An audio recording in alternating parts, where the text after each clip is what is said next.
Good morning. German companies are doubling down on their investments and expansions in China, despite warnings from German government officials who want them to rebuild manufacturing there in Europe. Investment by German firms into China increased 30% year over year in 2024 to 5.7 billion euro. From 2015 to 2019, those investments were 3.3 billion euro. So German FDI in China is increasing despite all the trade wars. German policymakers are less than happy about those trends and are pushing German companies to change course.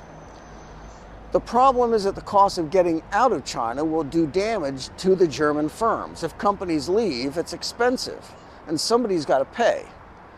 Businesses will earn less money and pay less in taxes.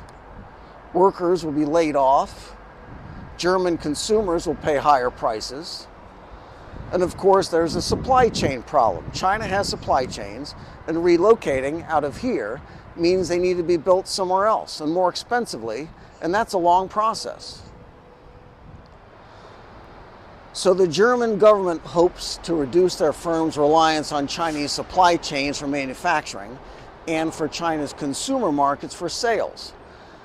But whatever the German government proposes, either as infrastructure investment or subsidies to make good their losses, it's going to be expensive. And the German government cannot cover their obligations as is. Its finances are already stretched by their climate, defense, and welfare programs. So while it may be risky for German companies in China if things go sideways diplomatically and Chinese regulators cut them off, until and unless that happens, they have no choice but to stay the course. The Chinese market is crucial for Germany's automakers, for example, and China is the most important market for BMW, Mercedes, and VW. BMW just put over $4 billion into building a battery hub in Shenyang and exports electric SUVs from China to Europe. BASF is a chemicals company who invested $9 billion into new facilities in Guangdong. Bosch is laying off staff in Germany and building out new capacity here. There is no getting around Chinese supply chains, nor the depth of engineering and manufacturing talent that's here. Those are unsolvable problems, at least for the next decade, for policymakers in Europe and the United States who are pushing companies to decouple from China.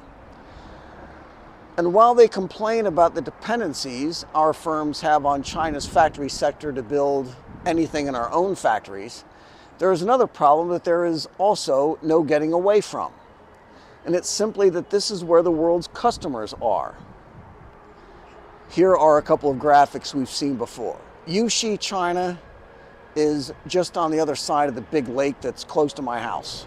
And half the population of planet Earth lives within a 4-hour plane ride of Yuxi. And all those people are getting a lot more money to spend, and fast. By 2030, these will be the world's largest consumer markets. Asia is in red. Double-digit gains everywhere except Japan.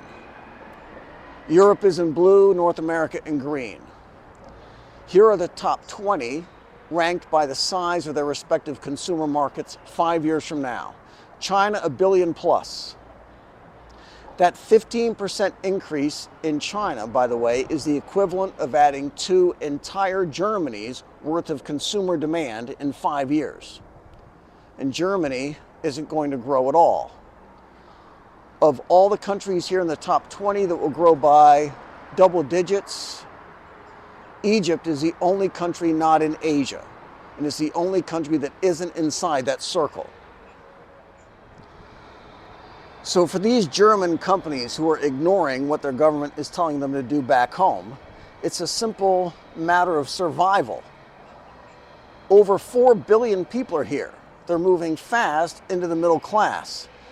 People in Asia are going to buy cars from somebody.